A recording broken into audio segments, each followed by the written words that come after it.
Mas Jesús, habiendo otra vez clamado a gran voz, entregó al Espíritu.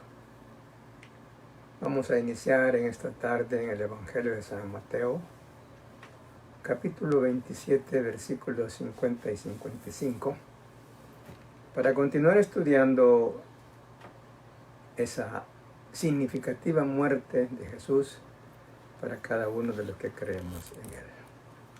Dios bendiga a todos ustedes en esta tarde, en esta noche, esta madrugada en algunos casos, porque vamos a iniciar nuevamente esta predicación de la bendita palabra. Vamos a inclinar brevemente nuestros rostros y cabezas, corazón, para que supliquemos al Señor que Él pueda derramar en nosotros la facilidad de comprenderle. Amado Dios, gracias por esta nueva tarde, o noche, o mediodía, o bien tú sabes.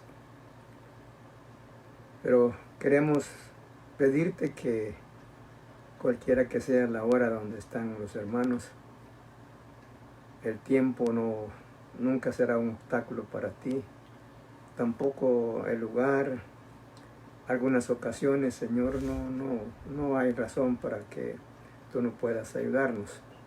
Así es que esperamos que, como siempre lo haces, tu ayuda sea pronta, grande para tus hijos, que tanto queremos saber qué contiene tu palabra para nosotros. Ayúdanos pues en estos pocos minutos que estamos estudiando tu hermosa palabra. Por tu amado Hijo te lo estamos suplicando. Amén. Vamos a leer en el libro de San Mateo, capítulo 27, versículos 50 y 55, como estaba diciendo ayer. Vamos a dejar esta semana para estudiar este acontecimiento que cambió, de hecho, el corazón de los pecadores arrepentidos y que se convirtió desde luego en el milagro más deseado por todos los que íbamos rumbo al infierno. Así pues, ayer estuvimos leyendo algo de la muerte, de los ultrajes que hicieron contra la personalidad del Hijo de Dios. Y ahora continuamos en ese mismo espectáculo, aunque viendo otras cosas que no son útiles para todos los cristianos. Mateo 27, versículos 50 a 55. Iniciamos. Mas Jesús, habiendo otra vez clamado a gran voz, entregó al Espíritu. Y aquí el velo del templo se rasgó en dos, de arriba a abajo, y la tierra tembló y las rocas se partieron. Y se abrieron los sepulcros y muchos cuerpos de santos que habían dormido se levantaron. Y saliendo de los sepulcros después de la resurrección de Él, vinieron a la santa ciudad y aparecieron a muchos. El centurión y los que estaban con él, guardando a Jesús, visto el terremoto y las cosas que habían sido hechas, temieron en gran manera y dijeron: verdaderamente este era Hijo de Dios. Estaban allí muchas mujeres mirando de lejos, las cuales habían seguido a Jesús desde Galilea, sirviéndole. Gracias, hermanos, por esta oportunidad que nos abre en esta nueva ocasión para ver su hermosa palabra. Quise iniciar con el versículo 55 nomás, para que viésemos allí algo también, hermanos, tan espectacular para los hijos de Dios. A Jesucristo no le quitó la muerte su vida, o en otras palabras, el diablo, porque dice que Él tiene el imperio de la muerte, y más tardecita lo vemos. Fue Él quien la entregó en la cruz para nosotros. Otro evangelio reza: y clamando Él a gran voz, dice, entregó el Espíritu, diciéndole al Padre: Padre, en tus manos encomiendo mi espíritu. Lo que humanamente pudiera considerarse una desgracia, pues por la Biblia sabemos que no fue así. La muerte del Señor Jesús fue tan importante para los que hoy creemos en Él. Y ha llenado las vidas nuestras de una esperanza tan grande también. Y ojalá que cada día sea más grande. Porque vemos ese accionar con tanta facilidad, lleno de tantas virtudes. Y a pesar de que no bebió agua, como vimos, porque rechazó el vinagre con la hiel.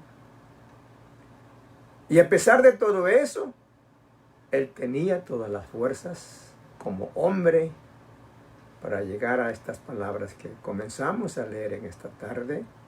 Él entregó el Espíritu.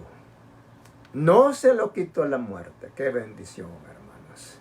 ¡Qué cosa tan grande para nosotros entenderla, verla y saber qué clase de Dios! También nosotros tenemos, cuando leemos en su palabra, que Él destruyó todas las pretensiones satánicas. Pero también reconocemos en este acto del Señor Jesús la presencia de la naturaleza y toda ella acompañándole en sus planes. Versículo 51 dice, la tierra tembló cuando Jesús murió.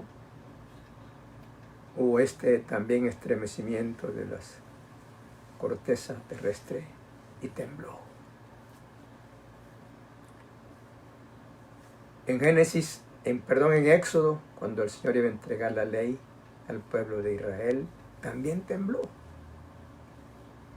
Yo no estoy convencido de lo que dicen los geólogos, hermanos. Puedo inclinar mi mente a que son inventos de ellos. Porque dicen que, por ejemplo, aquí en Centroamérica, desde a México, que limita con Guatemala hasta no sé dónde, parece que hasta Panamá, está la placa del coco. Y que cuando tiembla es que esa placa se mueve, pero yo no sé cómo es que ellos han visto esa placa. Porque tengo la impresión de que para ver esa placa se hubieran subido al espacio. Y allá con algún lente potente que traspasara la corteza terrestre, vieran esas hendiduras. Pero yo nunca he oído, en tantos años de vida que tengo, ya tengo 80, imagínense.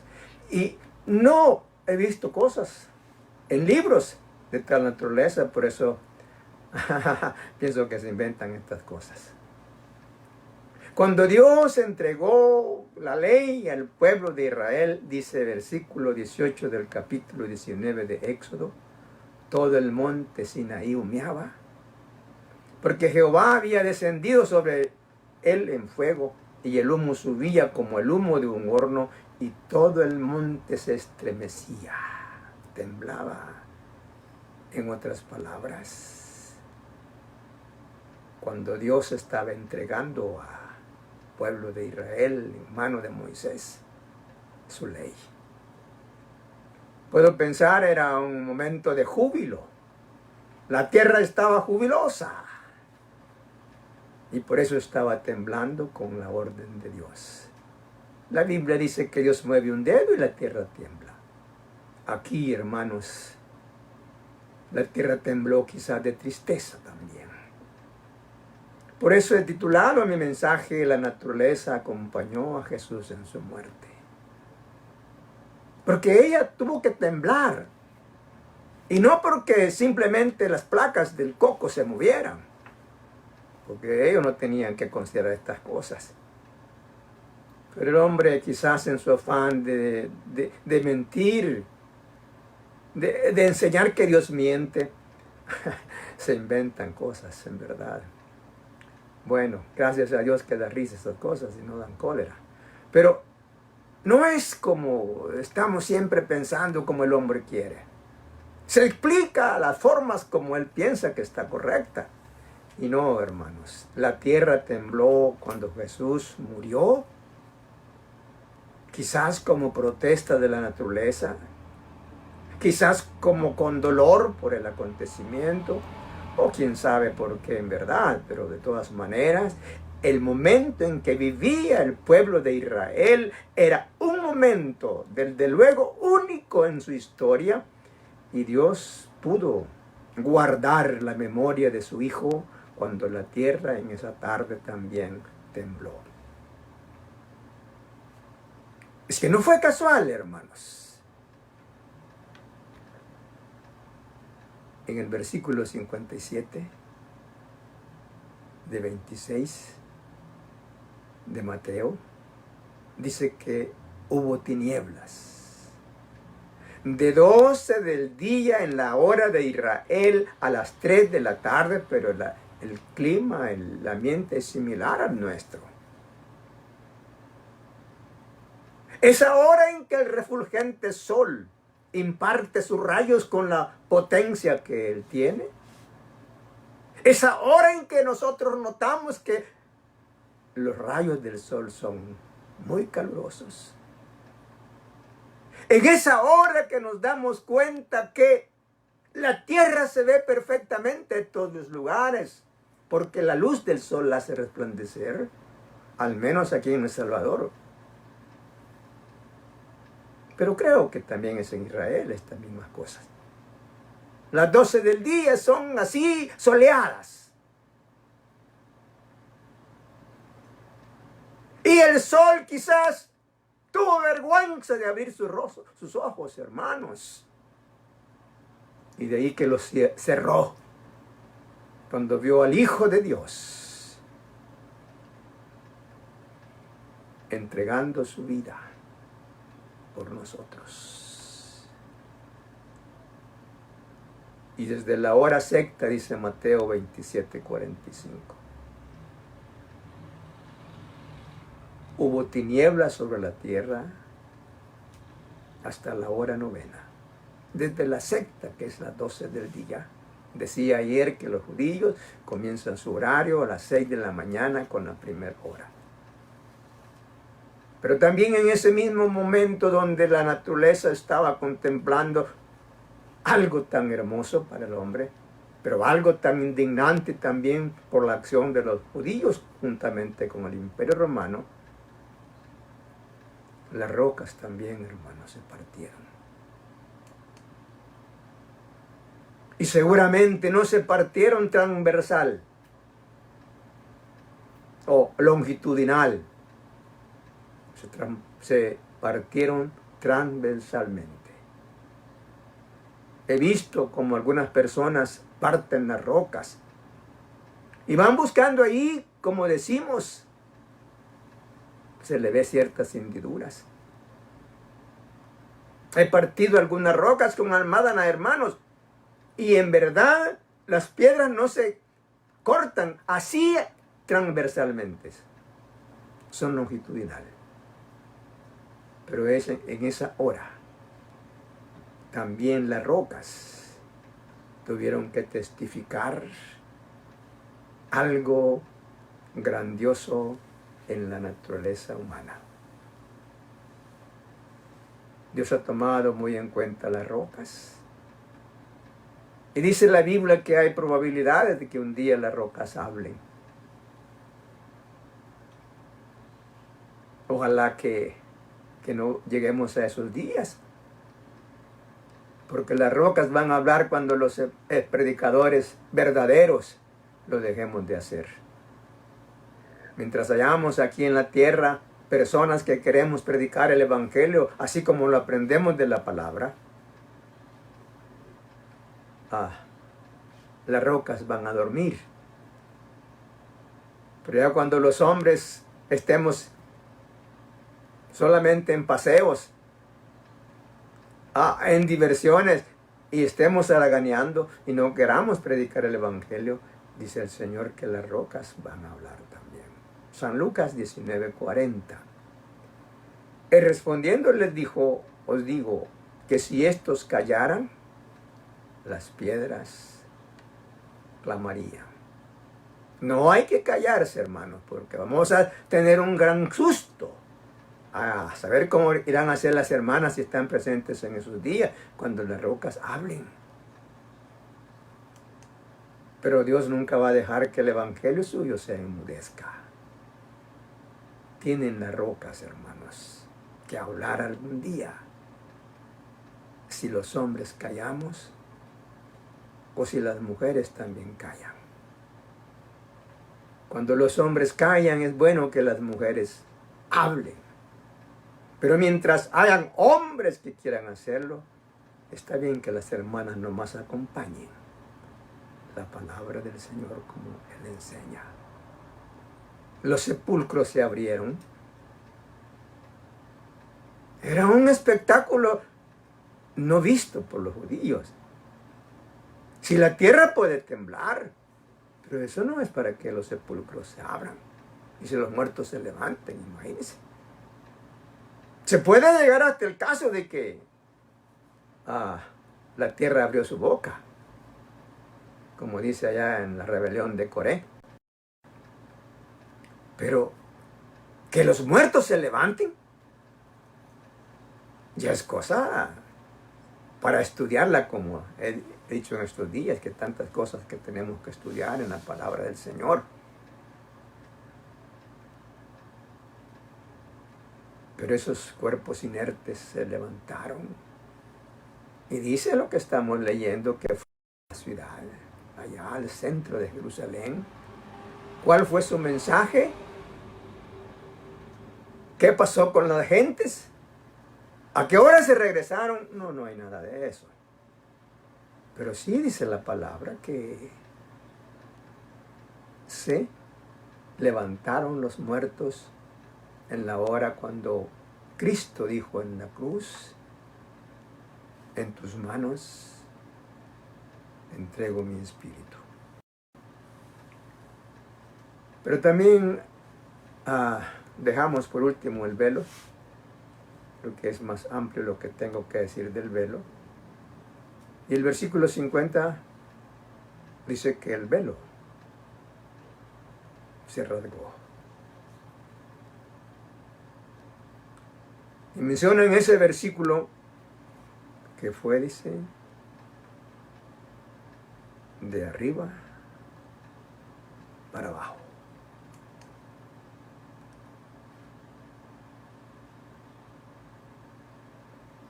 ¿Por qué está diciendo eso la palabra del Señor? Es lógico, hermanos, que Dios está hablando a todo el mundo para que el mundo pueda entender lo que Él es. Y que el mundo pueda entender también lo que Él quiere. Los hombres se han inventado un montón de falsedades en contra de la palabra. Como dije, para denigrar esa persona bendita de Jesús. El objetivo final de tantas cosas es que Cristo sea menospreciado.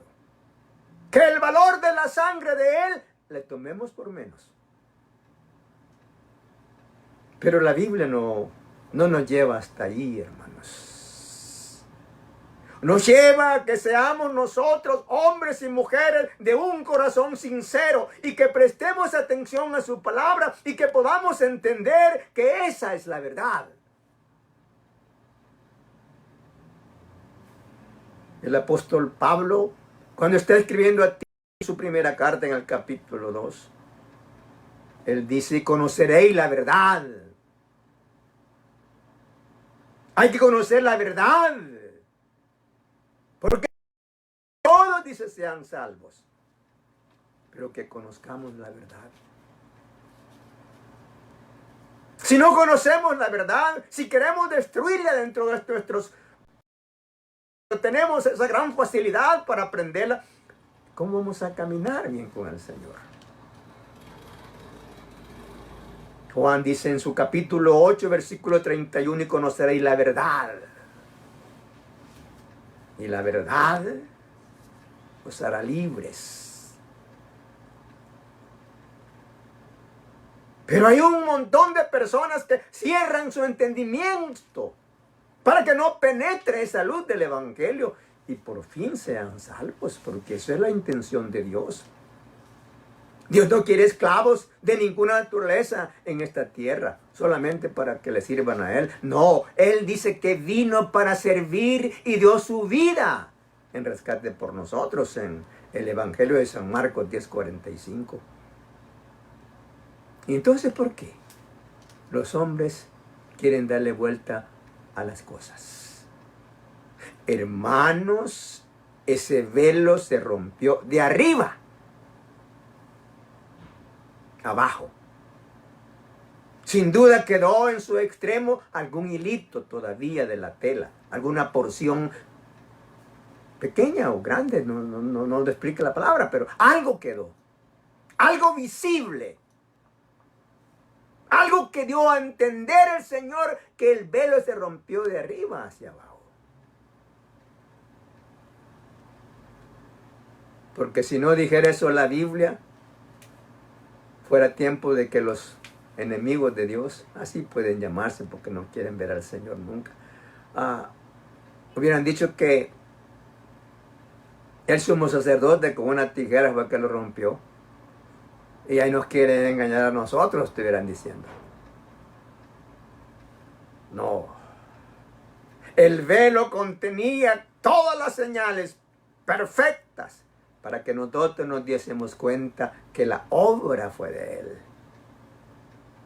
De los cielos, hermanos, bajó la bendición para que nosotros hoy tengamos tanta esperanza en Jesucristo. Este velo, que era el segundo velo que contenía el tabernáculo, había en la entrada del tabernáculo un velo, y en este otro velo era la separación del lugar santo con el lugar santísimo. Dios tenía en su mente tantas cosas perfectas, de hecho, y Él le dijo a Moisés, como veíamos el domingo también, en cuanto al arca, diseñó todos los utensilios. Y decía ese domingo que lastimosamente no podemos a veces verlos todos, pero ahora sí vamos a tocar parte del velo. ¿Cómo fue que construyeron ese velo? ¿Quién lo hizo? ¿Cómo quedó? Hermanos. Y entonces dice Éxodo 26, 31 al 33, lo siguiente. También harás un velo de azul. Eso quiere decir color del cielo. Púrpura, rojizo, negrito, carmesí, líneas de seguro de azul, líneas rojas, parte roja, parte... No, bueno, le dije que también Dios despertó el corazón de Bezaleel y de Aholiab y de todas las mujeres que contribuyeron a eso. Cuando veíamos aquí en nuestro templo parte de esa dedicación de las mujeres, habían cortinas muy grandes, parece que de 20 metros de largo. Y nos cuestionábamos que cómo fue que las mujeres en el desierto construyeron todas estas cortinas. ¿De dónde consiguieron hilo? ¿De dónde consiguieron agujas para tejer? ¿De dónde consiguieron el espacio para tener esos materiales? Pero la cuestión es que Dios dijo hagan así, y así lo hicieron los judíos. Pero estoy pensando en esto porque nos dice cómo era la mezcla de colores. Pero ya vamos a leer los querubines. Y los que hicieron estos querubines, qué mujeres, qué hombres. Pero claro, fue fácil, porque ahí estaba Dios. Qué bueno, hermanos, entender estas cosas, en verdad. ¿Cómo nos salen los caminos a nosotros? Bien de bien.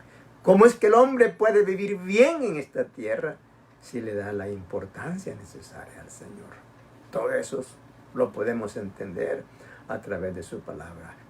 Leíamos en estos días un versículo de Proverbios. Fíate de Jehová de todo tu corazón. Eso sí. y no te apoyes en tu propia prudencia. No digamos nunca, es que a mí me parece que así es algo mejor. Es que yo creo, no, tenemos que reconocer que quien es la guía perfecta es la palabra del Señor o Él mismo.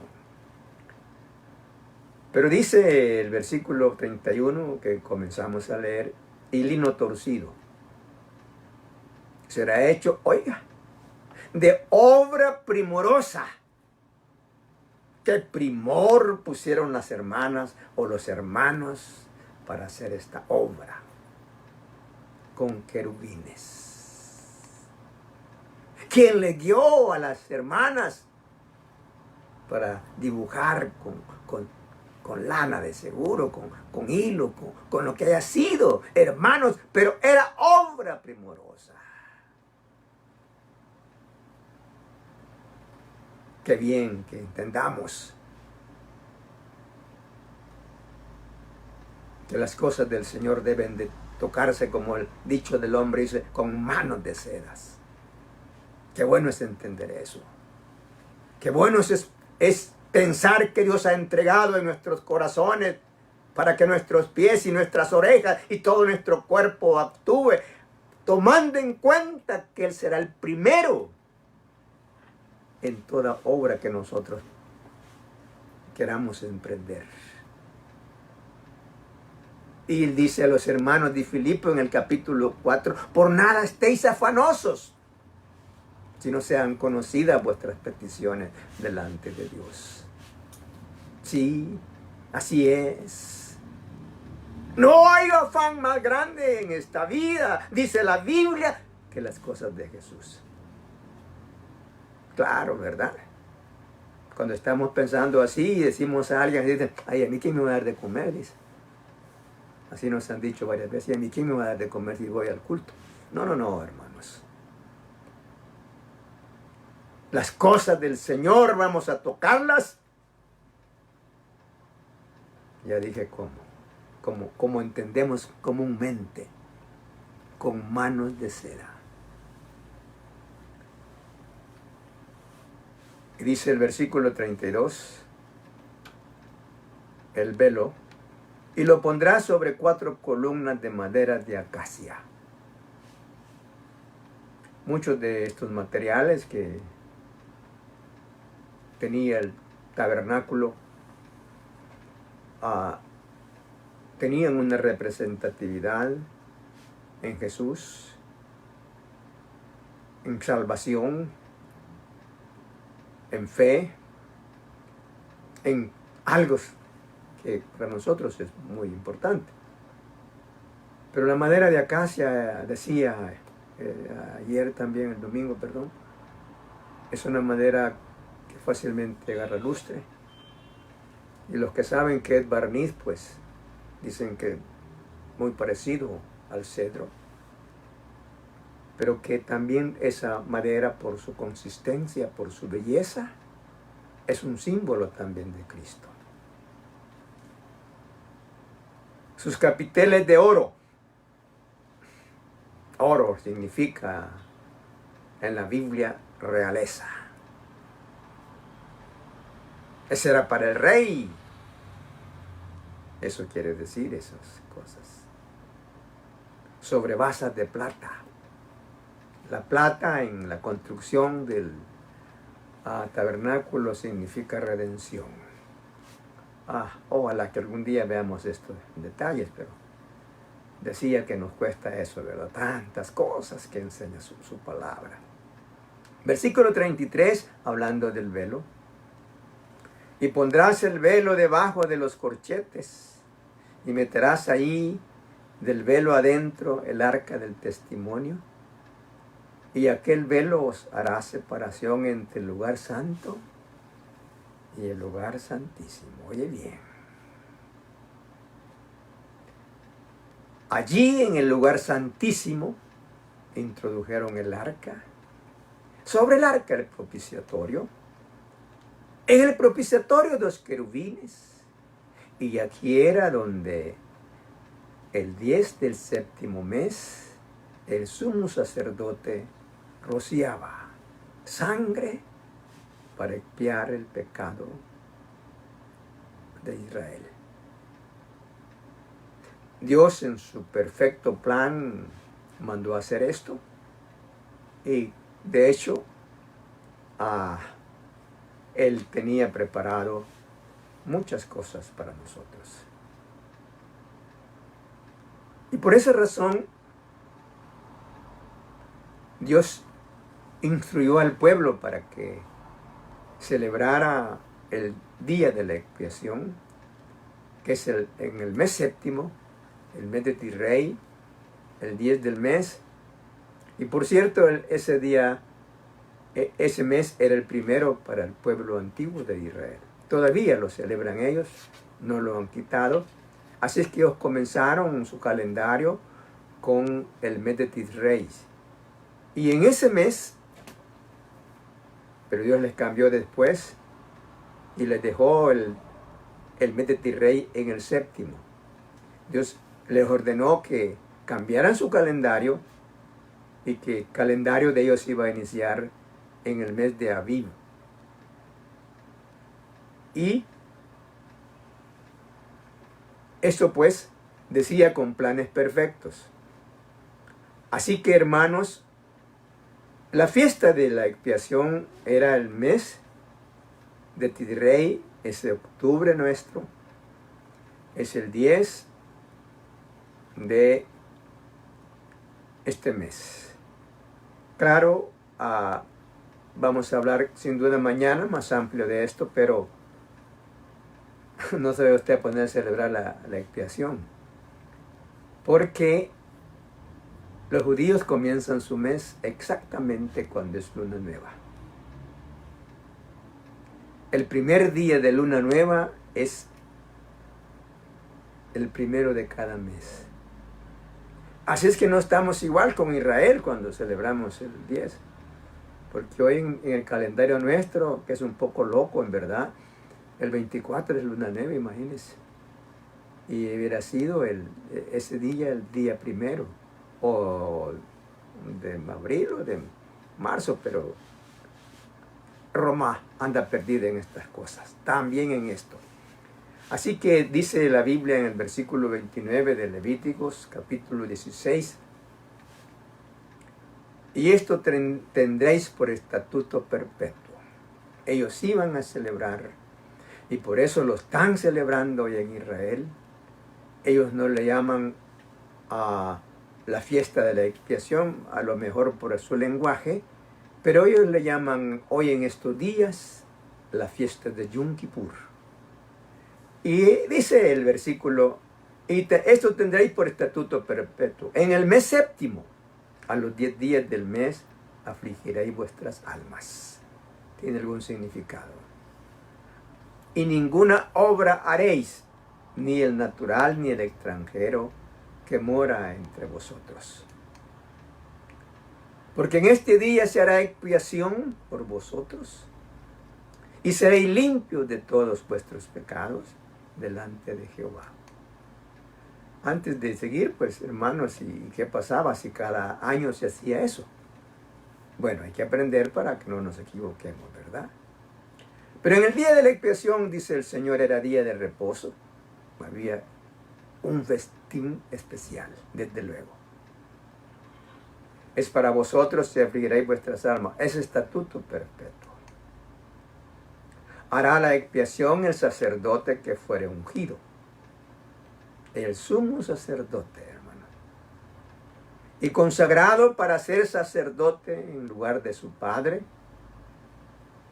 como en el caso de Moisés, que era hermano pero no era sacerdote. Solo era Aarón y sus hijos, que eran 4 y murieron 2. Solo quedaron 2. Eleazar, Fines. Y de esos 2, pues de hecho se hizo una multitud y siguió la línea de sacerdotes. Esto lo vemos, por ejemplo, cuando dice que repartieron a los oficios en el templo y que la 10ª semana le tocó a Zacarías de la orden de Abías ejercer el sacerdocio en el templo. Cuando Jesús nació todavía, imagínense, estaban esas órdenes. Entonces, quiere decir la palabra que eso lo mantuvo el Señor, pero que los sacerdotes solo fueron de los levitas. Eso es indiscutible y bueno, ojalá que usted lo estudie. Y se vestirá las vestiduras de lino, las vestiduras sagradas. Versículo 33. Y hará la expiación por el santuario santo y el tabernáculo de reunión. También hará expiación por el altar, por los sacerdotes y por todo el pueblo de la congregación. Sigamos leyendo. Y esto tendréis como estatuto perpetuo para hacer expiación una vez al año. Oye, por todos los pecados de Israel, y Moisés lo hizo como Jehová le mandó. Ahí, al lugar santísimo, solo entraba una vez al año el sumo sacerdote, y para ofrecer sobre el arca, sobre los querubines, la sangre que le servía a Israel para expiación. Pero ya expliqué un poco. Bueno, ¿por qué todos los años? ¿Qué significado tendría eso de hacerlo todos los años? Porque ahora la iglesia, hermanos, como dice Hebreos 10:14, con una sola ofrenda, hizo perfectos para siempre a los santificados. Eso que representaba la ofrenda de Cristo, ahora fue una sola vez, para siempre, para hacernos perfectos. En el capítulo 10, siempre de Hebreos, antes de llegar al 24, dice el 19, así que hermanos, teniendo libertad para entrar en el lugar santísimo por la sangre de Jesucristo. Solo el sumo sacerdote podía hacerlo en Israel una vez al año. Cuando el templo vieron allí ellos el velo rasgado, ¿qué dijeron? ¿Qué podían entender? ¿Hasta dónde debían caminar? ¿Qué pasó con los sacerdotes que por primera vez después del sacrificio de Jesús entraron al templo o al tabernáculo y vieron el velo rasgado?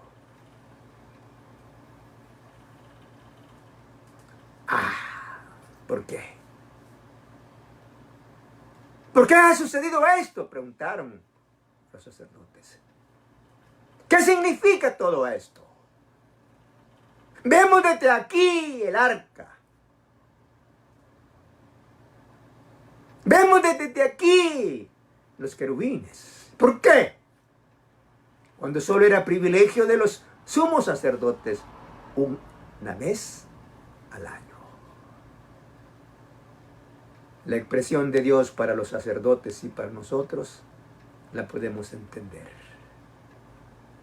Y dice el versículo 19 del capítulo 10 de Hebreos, así que hermanos, teniendo libertad para entrar en el lugar santísimo por la sangre de Jesucristo. Ahora sí, no nos quedamos en el lugar santo. Ahora podemos caminar hasta el lugar santísimo. Ahora podemos llegar hasta donde está Jesús. Y versículo 20 nos dice, por el camino nuevo y vivo que Él nos abrió a través del velo. El velo del templo o del tabernáculo no era el azul púrpura. Ese representaba, dice la Biblia, la carne del Señor Jesucristo.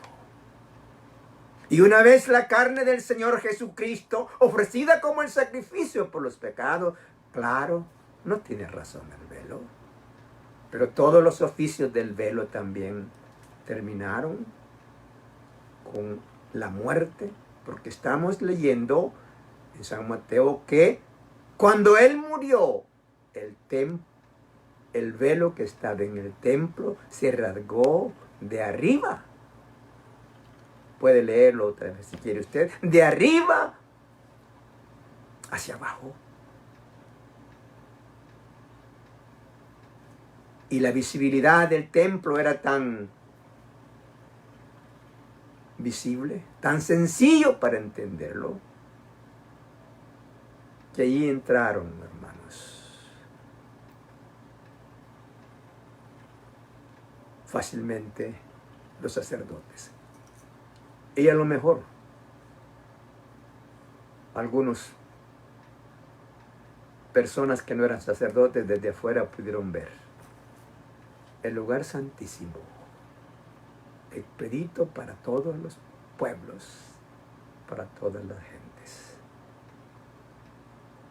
Hebreos 2:14 nos dice: así que, por cuanto los hijos participaron de carne y sangre, hablando de nosotros, desde luego, él también participó de lo mismo, de carne y sangre. Pero no sangre humana, hermanos. Otra vez, otra promesa. Algún día vamos a estudiar esto. Lo que dice la Biblia y lo que dicen los hombres. La sangre de Cristo era del cielo, diferente a la nuestra. Porque si es humana, Él no puede salvar, ¿entiende? Como de un cordero sin mancha y sin contaminación, dice San Pedro. Así Cristo nos salvó ofreciendo su sangre, sangre sin contaminación. Y desgraciadamente no ha nacido una persona aquí fuera del pecado. No se puede, no se pudo. No existe esa lógica. Y por eso vuelvo a las ideas de la Biblia. No hay nadie quien pueda salvarnos, ¿entiende? No hay nadie que pudo morir en la cruz, porque no tenían nadie las condiciones que exigía la voluntad de Dios para hacerlo. No hubo nadie, ni mujer ni hombre, dice la Biblia, hermanos. Y podemos leerlo, mucho de esto. No estoy molesto con nadie porque creo otras cosas. Pero la palabra de Dios enseña así: que no ha habido ni habrá hombre como Jesús. Y eso lo supieron los judíos. Cuando el Evangelio narra que el Imperio Romano ordenó a los soldados judíos que fueran a buscar a Jesús y que le informaran a ellos de algo que podían acusarle al Señor Jesús. No dicen cuántos soldados fueron, pero por lo menos 2. Tampoco dice cuándo regresaron. Tal vez dentro de 3 días. Pero la cosa es que los hombres regresan donde a aquellos que los han mandado. Y los hombres, cuando ven a los otros, se exacerban para decirle: ¿y por qué no lo trajisteis? No les dijimos que lo trajeran con alguna acusación. Y aquellos hombres contestan: no pudimos. No pudimos. Porque ese hombre no es un hombre cualquiera. No pudimos acusarle de nada, ni ver en él nada. Ese hombre es extraordinario. ¿Y por qué no vamos a traer si íbamos a perder toda la vida nosotros buscando algo en él? Es que es perfecto ese hombre. Pero con todo y eso, bueno, ya sabemos lo que los judíos hicieron. Cómo colaboraron con Roma para esta cosa tan fea para Roma y para Israel también. Aunque decía, bueno, era un plan del Señor. Entonces dice el versículo 14, continuemos. Participaron de carne y sangre, él también participó de lo mismo, para destruir por medio de la muerte. Él tuvo que hacer eso, dice la Biblia, al que tenía el imperio de la muerte. Cuando Adán pecó, hermanos, se vendió y nos vendió a la deriva. Acá pregunta Elías, ¿por qué has hecho esto? ¿Por qué eres enemigo de Israel? ¿Has turbado la nación? No, le dijo Elías, tú eres, porque te has vendido al pecado. Así que, hermanos, cuando Adán dio su voluntad a Satanás, se entregó a él y fue comprado, nomás por la boca de Satanás. Vas a ser como Dios. Fue la promesa mentirosa del diablo, pero como no era verdad, pues nunca llegó a eso Adán. Pero ahí nos vendió Adán. Y ahora en la muerte de Jesús somos comprados por él. Qué alegría, hermanos. Es para estar en ayuno unos 4 meses, para batir el récord. Y qué bien,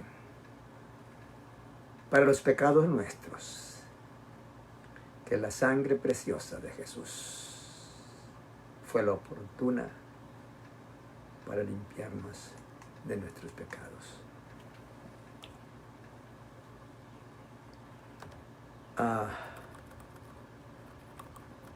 Dice entonces,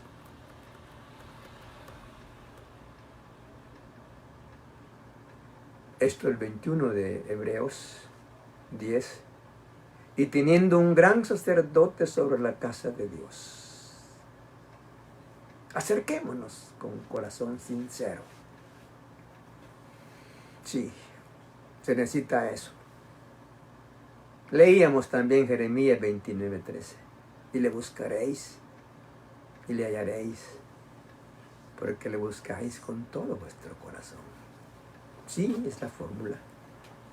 Es la fórmula, hermanos. Es la fórmula santa. Buscar a Dios con todo el corazón, no con la boca. ¿Sabe usted que Dios dijo a Israel también en el capítulo 7 de San Mateo, o 14:7? De labios me honran, pero su corazón está lejos de mí. Dijo algo más, pero no se los digo porque algunos tal vez me están oyendo, pero dijo el Señor, de labios me honran, su corazón está lejos de mí.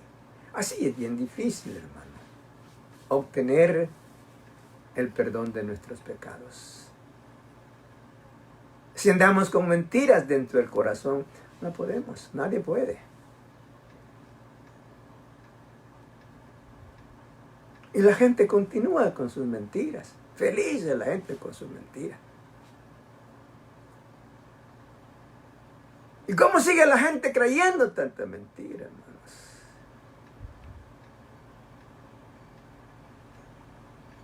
Algunos les dijeron que cuando encendíamos una candelita, una imagen, nuestros pecados eran perdonados. Nosotros nos gustó, ¿verdad? Pues solo en el tiempo mío eran a 2x5 esas candelas. Con menos de 5 centavos yo podía arreglar mis pecados. Pero falso, ¿verdad? No, los pecados no se arreglan fuera del corazón, hermanos. Estaba oyendo a un taxista que le dice por teléfono a otro. Él me traía. Y él le dice al taxista, bueno, yo no oía lo que hacía el otro, por supuesto, pero entendí que estaban haciendo planes para irse a la playa en la noche y llevar a una mujer. Porque yo oí que le dijo, a la morena llevemos, le dijo. Vos llevas las boquitas y yo llevo lo demás. Ya entendemos, ¿verdad? Pero quizás le dijo a aquel, ¿y a qué hora hacemos esto? Y él quizás le dijo a las 8 de la noche. No, le dijo, a las 8 de la noche no, porque voy a ir a misa primero. ¿Cree usted que estos dos hombres eran correctos en su corazón? Mentiras, ¿verdad? De mentiras. De mentiras iba a ir a misa este taxista, hermanos. Porque no es eso lo que Dios quiere. Es en verdad nuestros corazones. Y por eso dice la Biblia, acerquémonos con corazón sincero. Desarrollemos la fe en los ojos de Jesús, en plena certidumbre de fe. Porque entonces nuestros corazones serán purificados de mala conciencia y lavados los cuerpos con agua pura.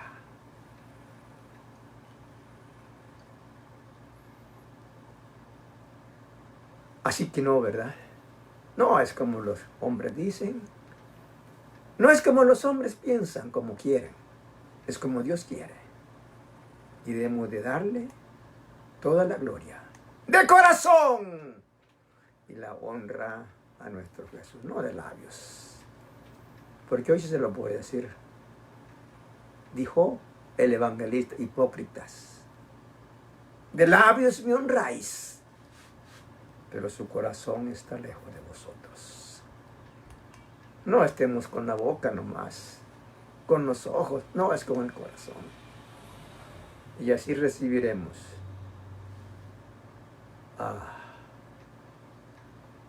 lo que tanto nosotros necesitamos conseguir con el Señor. Nuestros corazones son perfectos, hermanos. Si a Él lo hemos teñido con la sangre preciosa de Jesús. Nuestros corazones serán salvos cuando Jesús venga en las nubes, porque de que creemos en Él, Él nos dio la redención. Así que usted cree en Jesús, entrégale su corazón a Jesús, no las candelas, no los ramos de flores, no, su corazón, para que gocemos de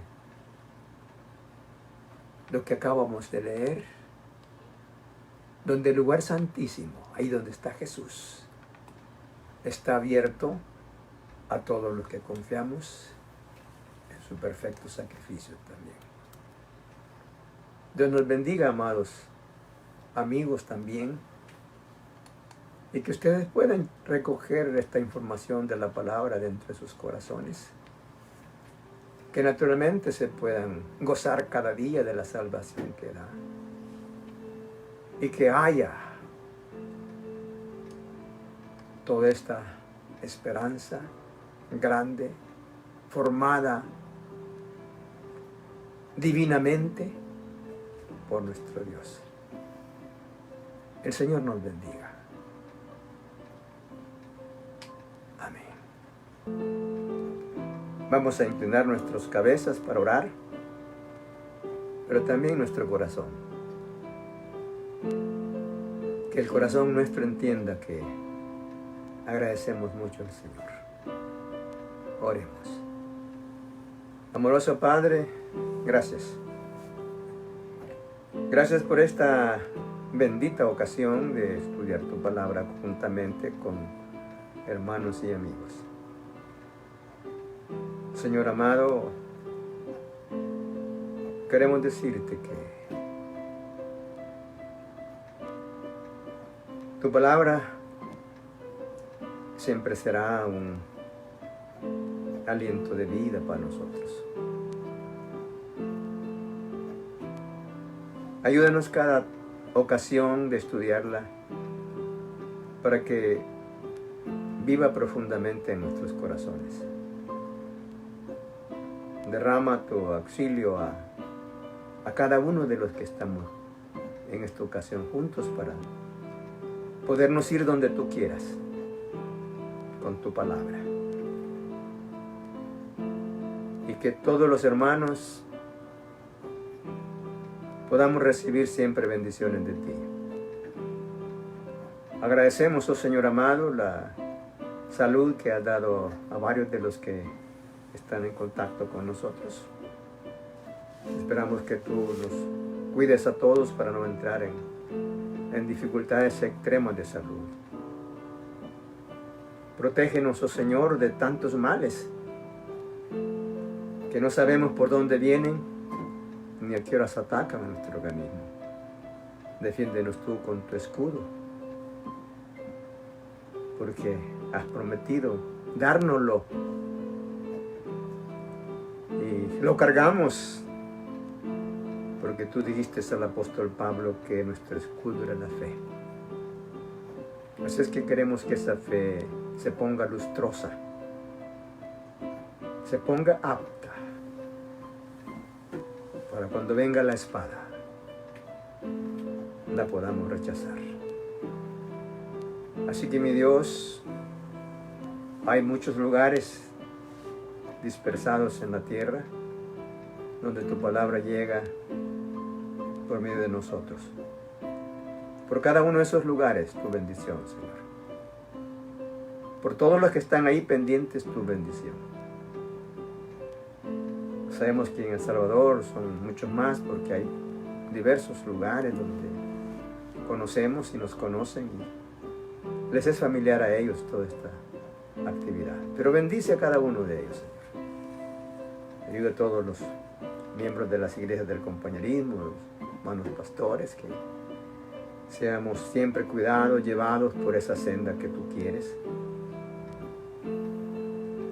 Que nuestros gobernantes aquí y los de otros países sean también sencillos, humildes, para aceptar tu palabra. Señor, nuevamente gracias. Gracias y esperamos mañana para que nos vuelvas a recoger. Padre bendito por tu amado Hijo, nuestro Señor Jesucristo. En nombre de Él te lo estamos pidiendo. Amén.